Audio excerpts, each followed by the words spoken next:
Begin by selecting the desired mandrel and placing it into the tool, along with the corresponding nose piece. Screw the riv nut onto the mandrel, ensuring a number of threads are visible at the bottom of the riv nut. Adjust the nose piece and ensure the rivet is tight. Be sure the mandrel is also tightened. With the ratchet switch in the up position, it is set and ready to start ratcheting. Place the riv nut into the hole. Use the top handle as a support while using the bottom handle to ratchet.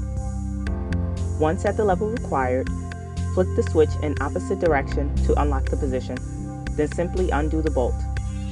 You now have a fully functioning nut.